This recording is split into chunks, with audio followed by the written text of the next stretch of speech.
Pinakakasuhan ng National Bureau of Investigation si Vice President Sara Duterte ng grave threats at inciting to sedition. Kaugnayan ng pagbabanta umano ng bise sa buhay ni Pangulong Bongbong Marcos. Nasa frontline ng balitang yan si Elaine Fulencio. As expected, ito ang maikling sagot ni Vice President Sara Duterte sa rekomendasyon ng National Bureau of Investigation o NBI sa Department of Justice na kasuhan siya ng grave threats at inciting to sedition.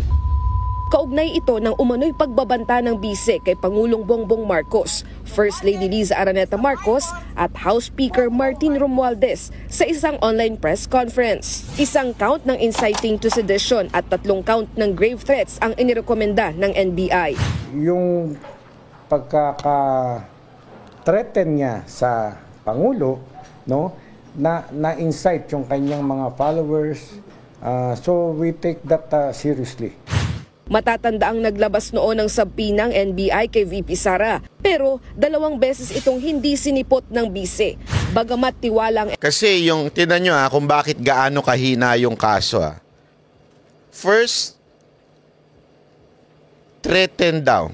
Grave threat. Ibig sabihin po nun, sa Tagalog, grabing threat. Hindi. Joke lang po. Magagalit siya yung bobong abogado eh. Hindi. Ibig sabihin po, nag-threat siya. Pero remember, hindi po yung threat. Ang sinasabi niya, kung papatayin siya. Tsaka niya ipapapatay. So the crime will happen when she is already dead. Yung threat happen kung patay na siya. Paano mo pakakasuhan yung tao? Patay na nga. So, ibig sabihin, that is impossible. Kasi there is a, sabi nga na narinig ko ito kay Panelo, merong conditional Diba? May if. Kung papatayin nyo ko, kung papatayin nyo ba ako? Hindi. Asan ang threat? Hindi ko kayo papatayin. Nagigets nyo? Ganun na sinasabi ni VP Sara Duterte, hindi ko kayo papatayin. Pero, pag pinatayin nyo ako, papatayin ko kayo. Mumultuhin ko kayo. Gago! Hindi. Meron ako inutusan. Di ba? So, ibig sabihin po nun, malabo yan. Napakalabo. Paano mo patutunayan na may threat? May kondisyon yung pag-threat na yun pagpatay na ako. Patay na ako Susundin pa kaya ako nung inutusan ko? NBI na malakas ang mga hawak nilang ebidensya. Nasa DOJ pa rin daw ang bola kung magsasampa ng mga kaso o hindi. Ayan. So parang sabi ng NBI, wala na sa amin ang bola. Nandun na kay Romualdez. Si Remulla pala. Hindi, pati si Romualdez. Ito yung grand plan Kung ang DOJ ay makakita ng prima facie evidence that magkakaroon ng certainty of conviction, ipapile nila ang kaso. Pero kung walang certainty of conviction, maaaring maibasura rin yung kaso na aming inirecommend, ipinail. Sa ngayon, ayon sa DOJ, isa sa ilalim ang kaso sa evaluation at preliminary investigation ng National Prosecution Service. Pero matik yan. Sa tingin ko, makakakuha yan ng probable cause at masasampa yan sa korte. Yan ang kailangan yung masampa sa korte. Okay? Masampa po sa korte, importante yan. Okay? Kahit malabo, ang importante, masampahan ng kaso. Ang tanong, makakaapekto kaya ito sa impeachment complaint kay VP Sara? Para kay Senate President Cheese Escudero, walang epekto sa paglilitis ang mga reklamo ng NBI. Pwede raw magsabay, mauna o sumunod sa impeachment trial. Ang tinutukoy niya ditong walang apekto yung process. Yung proseso, ibig sabihin pwede magsabay, pwedeng mauna, pwedeng after. Yan yung sinasabi niya dito. Pero yung pwede bang gamiting dahilan yan? Iba usapan dyan. Unya-unya, papaliwanag ko sa inyo. Sampa ng kaso. An impeachment court, like any court, is a passive body. Wala kaming gagawin. Hindi to parang investigasyon ng Senado na mag-iiso kami ng subpoena para sa mga ebidensya o testigo na magpunta. Yan din ang opinyon ni Senate Majority Leader Francis Tolentino. That is separate from the impeachment case. In fact, any conviction any acquittal will not implicate the provision on the principle of double jeopardy. Even if you're acquitted, a case can be filed against you. Nagbabalita mula sa Yun na sinasabi niya. Sabi naman ni Tolentino, kahit baga ma-acquit siya dyan, hindi maapektuhan yung impeachment. Okay? At hindi yung magiging double jeopardy, yung pag-ulit ng kaso. Hindi yon. Okay? Pero, yung desisyon ng judge, which is the senators, mamaya, may impekto. Bakit kanyo? Ay, panoorin muna natin tong buong interview ni NBI, kasi makikita natin dito yung detalye kung bakit maapektuhan. Tandaan nyo, napaka-importante nito na maunawaan yung details. Importante na maunawaan po natin para malaman natin kung anong dahilan at bakit pa isinampa itong NBI ang kaso dito kay BP Sara Duterte. Napaka-importanting maunawaan natin ito. Panoorin natin. Nangako ako sa inyo na, if you remember, na by January, malalaman nyo na resulta. Pero medyo natagalan kami dahil tinitimbang namin mabuti, no? Yung aming investigation team na kinumpose ko, 5 abogado plus ako, tinimbang namin ng lahat. So finally, parang sinasabi niya, ginajustify niya kasi na, di ba, nangako ko. Ito, pinag-aralan namin. Talagang tinimbang-timbang namin kung anong mas maganda. Pinag-anaran talaga namin. Hindi namin yan tiniming. At hindi namin yan tiniming. At hindi rin namin yan pinalakas. Diba? Parang pinag-aralan namin yan.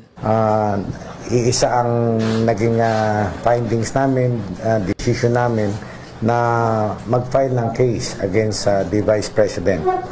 And Siyempre, pag di ka nagkaso, yari ka sa mga bossing mo, sir, di ba? Appointed ka, pwede kang palitan anytime. Alam mo naman sa gobyerno ngayon, pag hindi ka tuta, yari ka. Ang tanong, sino nagtututa? Hindi, kasi napaka-importanting maunawaan natin yan. Kasi, tandaan ninyo, sino ba ang nagtututa kay PNP Chief? Sino ba ang na-chichismis na nag-appoint kay PNP Chief? O maaalala ninyo, sino? Kayo na bahala.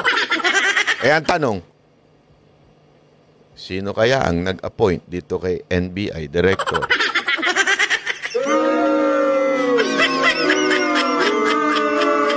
Kaya napaka-importante na sumunod sila sa kautusan ng peking Panginoon. yung cases, hindi pala cases na ipinail namin ay inciting to sedition and grave threats.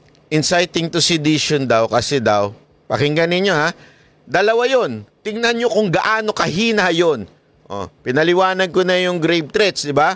Ito naman, yung inciting to sedition. Ano ba yung inciting to sedition? Mamaya, eto muna, bakit ba nag-inciting to sedition? Etong NBI director. Yun po ay yung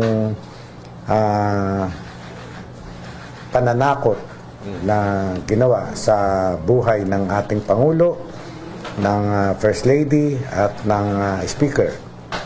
Ganun po. Na-file na po namin sa DOJ at nasa DOJ na ang bola ngayon. No? I-determine nila. Nagbobolaan lang pala kayo eh. Gago! Hindi. Nandun na ang bola. Kayo naman.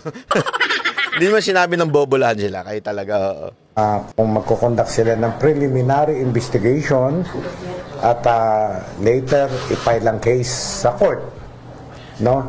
Titimbangin ng DOJ kung yung bang aming mga inilatag na ebidensya, yung aming investigation ay sufficient para mag-conduct sila ng preliminary investigation. Sir, kailan po nag-file ng recommendation ng NBI sa DOJ? Actually, kanina lang. No, kanina lang. Nag-file na kami ng dati, may na-file na kami yung progress report. Tapos yung final report namin ay kanina lamang na-file. Sir, anong form yung final? Kasi as per DOJ, wala pa raw silang official copy ng mga anong oras na rin po? Ay, kanina, meron na. I-send ko sa ating chat group yung receiving ng DOJ. Yung sinabi nila sa press con, yung video, yung isa sa pinaka-substantial evidence o compelling reason as to why we are recommending na mag-file po ng kaso. Yes, kasi open source evidence yun, There was really a Zoom meeting kung saan niya isinabi yung mga threatening remarks niya. Yun ang aming at because of bakit inciting to sedition? Because of the threat. Pakinggan nyo bakit inciting to sedition?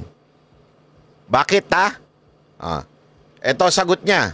Threatening remarks ay alam nyo nagkaroon ng patawag ng meeting na nagpulong-pulong dyan sa EDSA. Nagpatawag daw na meeting, pulong-pulong sa EDSA. Yun daw ang dahilan. Okay? Unya. Pakinggan natin. Pakinggan muna natin si Sir. Patapusin natin. Ang patawag ng meeting na nagpulong-pulong dyan sa EDSA na yung katahimikan natin ay medyo na bulabog. Ano nabulabog ang katahimikan ng unti-unti? Hindi mo naman masasabing nagulo yung EDSA. Diba? Oo, maraming pumunta doon. Okay? Pero konti pa lang yun. Kung i-compare mo naman, sa na-traffic ba? Wala. Nagkagulo ba? Hindi. Anong ibig ko lamang po sabihin? Merong mga nagpunta. Masasabi nating dumami rin ng ilang araw. Pero hindi mo makukonsider yon para sabihin mo na nagkagulo na. Wala! I was there. Nagpunta ako doon. Not because pinatawag ako ni VP Sara Duterte. Kasi yun ang sinasabi niya dito. They were inciting to sedition because nagpunta ang tao sa EDSA. Parang nanawagan. Walang ganun. Ipi-play pa natin. No? Kaya ayun ang napagkaisahan namin ng mga abogado na... Eto papaliwanag po natin. Ayon sa Artikulo 142 ng Revised Penal Code, 142, ito daw ang sedition. Ang ibig sabihin ng inciting to sedition ay paghihikayat sa sedition. Okay? Na sa Pilipinas sa isang krimen sa ilalim ng Revised Penal Code. Naghihikayat ka na mag-sedition. Ano ibig sabihin ng sedition? Kasi sabihin ng inciting to sedition, hinihikayat mo sila mag-sedition. Ano ngayon ang ibig sabihin ng sedition? Article 142 ng Revised Penal Code. Ano to? May pananalita, sulat o anumang publikasyon na nag-uudyok ng galit sa gobyerno, halimbawa, ang tahasang paghihimok sa tao na huwag sumunod sa mga batas o utos ng pamahalaan. Tanungin ko kayo. Doon sa press con, may nakita ba kayo sinabi si VP Sara Duterte? Hoy, tara, mag-rally tayo lahat. Kita-kita tayo sa EDSA. Hindi nga nagpunta si VP Sara Duterte doon sa EDSA. Hindi niya hinikayat ang mga tao para doon. Pumunta, una niya nangyari sa veterans Because, hindi pala veterans, Congress. Nandun pa ako, Congress. Tapos sumunod, dinala sa veterans yung Chief of Staff. Hindi ako pumunta doon sa Congress dahil nananawagan si VP Sara Duterte. I was there because I wanna see what's happening. People were there because they wanna see and kung ano nangyayari. At kung sakasakali, alam mo yun, nagpahayag ng kanilang opinion sa kamera. Yun. Wala akong sinabi si VP Sara Duterte sa kanyang video na, oy, magpunta kayo dito tapos wag tayong sumunod sa batas. Manggulo tayo. Sinong gumagawa nun? Di ba yung mga lintik na komunista? Pangalawa, may layuning guluhin ng kaayusan ng pamahalaan. Ginulo nyo ba? Hindi. Meron ba siyang sinabi na, guluhin natin ito, wag natin sundin ito? Wala. Ang kanya nga, sundan lang natin ang proseso. Sabi nga dito, ano yun? Tulad ng paghimok sa publiko na sumama sa isang kilos protesta may layuning pabagsakin ng administrasyon sa marahas na paraan. Tanungin ko kayo, may marahas bang nangyari? Wala. Hindi meron bang nagsalita doon na may marahas na nagsabing, batuin na natin tong Malacanang. Batuin na natin tong Kongreso. Sunugin na natin. Wala. Ano lang meron? Nagpahayag ng kanilang opinyon na protektado ng Bill of Rights ng ating konstitusyon.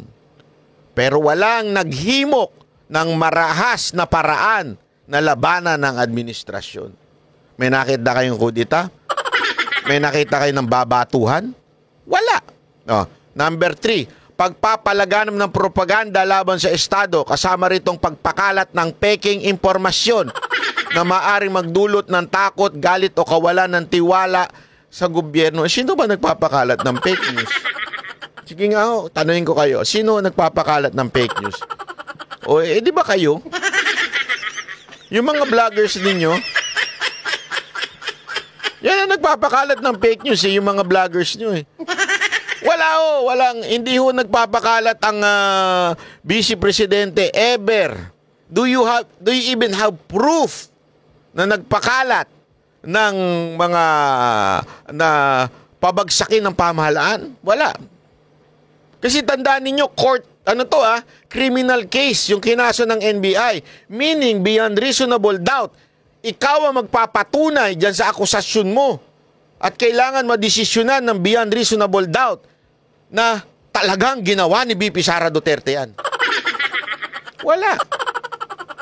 Naintindihan natin? So, anong ibig sabihin nun? Ito halimbawa ng posibleng inciting to sedition. Pag-post sa social media ng panawagang pabagsakin ng gobyerno gamit ang dahas. Kahit kailan ang mga Duterte, maging ang tatay, maging ang anak, never nanawagan. As a matter of fact, lagi nga sinasabi nila, kalma. Kalma lang, kalma. Kahit sa uling press briefing ni BP Sara Duterte, nung tinanong, uudyukin mo ba ang taong bayan na magprotesta? Sabi niya, hindi na. Aksaya ng ang hirap pa naman ng ekonomiya natin ngayon, di ba? Yan. Pangalawa, pagpapalaganap ng peking balita na naglalayon guluhin ang publiko laban sa gobyerno. Napatunayan ba nila na si BP Sara Duterte, napakaingat niyan. Di ba? Pagsagawa ng talumpati, naghihikayat ng armadong pag-aalsa. NPA na NPA yan datingan. Sinong meron mga ganyan? Di ba? Sino yung mga ganyan? Yung mga komunistang grupo. Bakit NBI ang kinasuhan ninyo si BP Sara Duterte? Eto na. Eto na yun. Sasabihin ko na sa inyo kung bakit.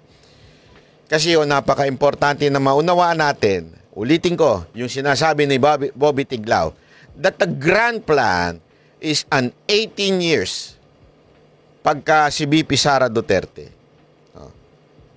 Hindi pala si Bobby Tiglao nagsabi nun. Dinawin ko lang. Ako po pa yung nagsabi nun. Sa aking opinion, that the grand plan is tuloy-tuloy ang Marcos administration under Romualdez. Hindi ko. Kasi ako, feeling ko ito, honest ko to. Si Marcos tapos na siya. Parang hindi na niya iniisip na tatagal pa siya. Hindi ko alam Wala sa Ang feeling ko nagpaplano talaga nito, walang iba kundi si Romualdez. I think this is Romualdez grand plan. Kasi nga, pag na-impeach si BP Sara Duterte, tuloy-tuloy na kanya ang kapangyarihan. Eto di ba? Eto, ano lang ito, opinion lang Hindi ko po sinasabing ito'y facts o meron ako nakuhang balita. Pero kung ma-impeach si BP Sara ng 2025, naging Vice President si Romualdez, yan ang pipiliin ng kanyang hindi malayo. Kasi pinili niya nga speaker yun eh. Hindi niya inisip na pinsan niya yun eh. Hindi malayo na pipiliin niyang Vice President yun. What if? Ako, I do not wish. I really do not wish. I pray for the President to lead this country na maayos at magbago siya sa mga gawain niya. Pero, what if, since si Romualdez na ang Vice President, and something happened to the President, who would replace the President? It's the Vice President. Tama, mali. And sad to say, kung ang Vice President na by that time si Romualdez, there will be 3 years na naging presidente itong mamanto. Ha? Hawak niya na lahat. Executive branch, legislative branch through the Congress, kasi siya mamimili ng speaker na yan. Alam ng tao yan. Huwag na tayo maglokohan. Hindi yan independent. Mamimili. Siya mamimili ng speaker. Ibig sabihin, the power of the purse, hawak niya. So in that 3 years, he can even change the Constitution and extend his term. Nevertheless, taray, may nevertheless, nalalaman si Banat ba?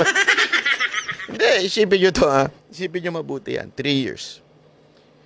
Kung sakasakali lang. Hindi naman natin sinasabi na merong demonyo, may sapian. Hindi, malay mo, may sapian. At Vice President si Romualdez, may sumipsip kay Romualdez. Halimbawa lang, may sumipsip kay Romualdez, sinabi kay Romualdez, pre, ano? Pag may nangyari sa insan mo, presidente ka na. 3 years, kaya mong gamitin lahat ng kapangyarihan mo para gumanon ka talaga. Tsaka, tapos, kasi di ka naman mananalong presidente. Pag kumandidato ka, di ka nga manalo na senador eh.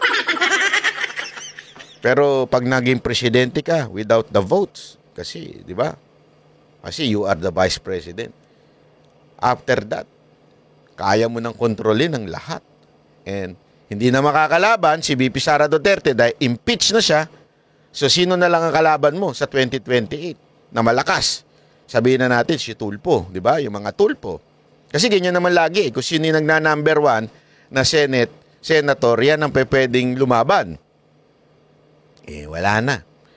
Kayang-kayang siraan ng mga Tulfo. Ang daming problema dyan. Hindi, totoo. Ang daming problema dyan. Hindi nyo ba napansin? Sinong naglabas ng dokumento dun sa alleged American citizenship ni Erwin Tulfo? Alam mo, iyang papel na yan, document yan, official document yan. Nanggagaling yan sa embassy. Kasi galing sa US document yun eh. So embassy yan. Paano nag-leak yun? Dinukot sa embassy? Hindi. Government to government lang nagbibigayan yan. So inside the government, ang naglabas niyan.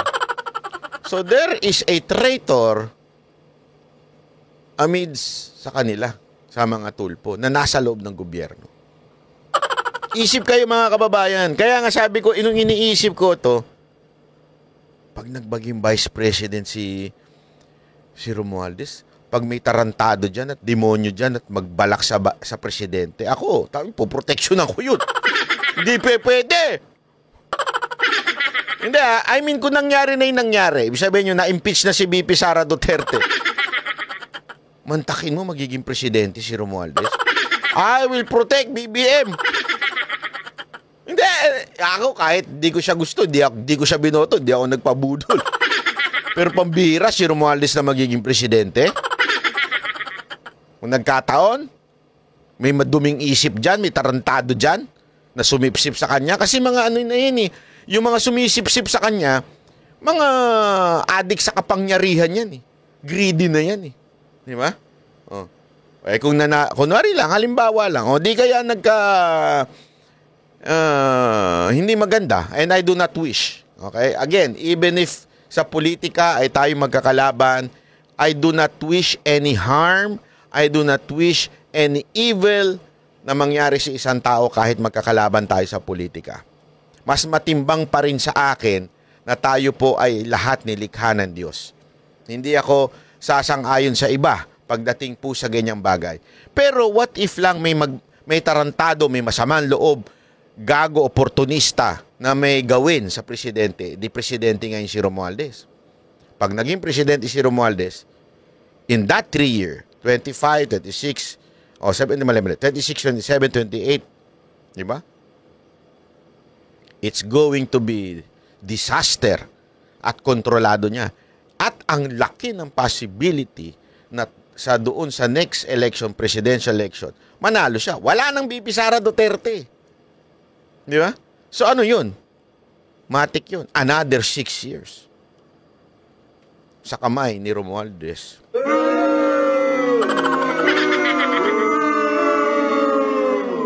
After that, kung bitawan niya pa. Kung bitawan niya pa, ha? Yan ang isipin niyo mabuti. Kung bibitawan niya pa yun. Bakit? Anong posible? Sinubukan nga nila yung PI eh. Don't ever forget that. Sinubukan nila yung PI.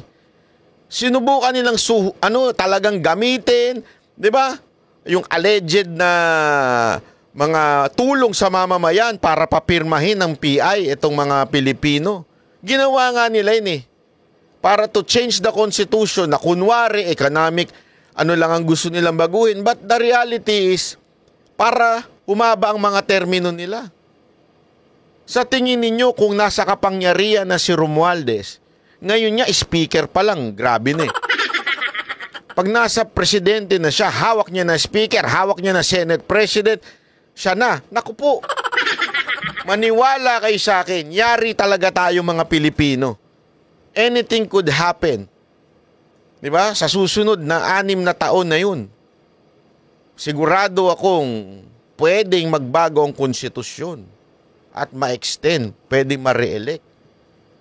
Kung hindi niya pagbibigyan yung anak ni Marcos. Ako nga, medyo yung binabasa ko yung sinabi ni Mr. Tiglao, parang napaisip pa ako, payagan kaya ni Romualdez yung pinsan niya ang sumunod?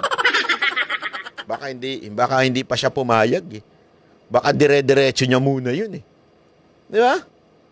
Sa karakas ni Romualdez, malamang sa malamang. Hindi niya na yan. Hindi niya na ibibigay yan sa iba. Pero sandali, Banat Bay, kanina, sabi mo, yung kaso ng NBI ay maaaring gamitin sa impeachment. Oo. Ulitin natin yung sinasabi ni Chis Escudero at saka ni Tolentino ay hindi yung paggamit dun sa ebidensya. Bakit kanyo? Naalala ninyo nung isang araw sa ating video diniscuss natin na pag ikaw ay i-impeach, okay? Hindi mo kailangan ng beyond reasonable doubt. Okay? 3 po kasi yan. Paliwanag ko lang isa-isa ha. Number 1, yung ito. Pakita na lang natin. Ito. Yan. Ayan. Standard ng ebidensya. Beyond reasonable doubt. Yan po ay ginagamit sa criminal cases. Ano po yun? Napakataas. Yan yung tinatawag na sa Tagalog na walang kaduda-duda. Wala talaga. Kahit kapiraso, walang kaduda-dudang guilty itong taon to. Pangalawa, ito lang yung pwede sa impeachment at saka yung pangatlo, yung second and third. Overwhelming preponderance. Ang hirap kasi niyang basahin, nakakainis yan eh. Ano ibig sabihin niyang overwhelming preponderance? Ito para mas tama, baka kasi mali ang ating pakinggan natin. Nasasabihin ni preponderance. Preponderance. Overwhelming preponderance. Tumitirik-tirik pa yung mata eh. Overwhelming preponderance. Of evidence. Ano ibig sabihin yan? Mas matimbang. Okay, ibig sabihin, may timbang pareho ang sinasabi, pero mas matimbang at mas maraming ebidensya kaysa sa kabilang panig. Halimbawa, pwede ko ba ipakita ito? Chotomate ko dasay. Ha? Baka mami may pakita ko dito. Etong LED lights. Hindi, masyadong ito na lang ito. Modem na maliit. Okay? Ito yung sa kabila. Ito naman yung sa kabila. Ano to? Power bank. Mas mabigat to. Di ba? Anchor pa yan. Di ba? Magnet pa yan. Mas mabigat to. Ano nga ang tanong ngayon dito? Sino mas matimbang sa kanila? Ito. Yeah. Yun ang ibig sabihin ng overwhelming preponderance of evidence. Ginagamit sa civil case and impeachment. Mas matimbang. So, ibig sabihin, yung mga akusasyon kay VP Sara Duterte, mas matimbang kesa doon sa defense. Kasi sa beyond reasonable doubt, walang kadudang-duda na ito ay walang timbang. Napatunayan ng todong-todo, ito. Ito sa kabila, merong kapiraso, pero mas matimbang nga lang. Pangatlo, substantial evidence. Ano ibig sabihin nun? Sapat na ebidensya para magpatunay ng kaso. Sapat na ebidensya. Administrative case, impeachment. Ano ang pinagkaiba po ng halimbawa po? Ipapakita ko po sa inyo ito. Napakaganda. In layman's term.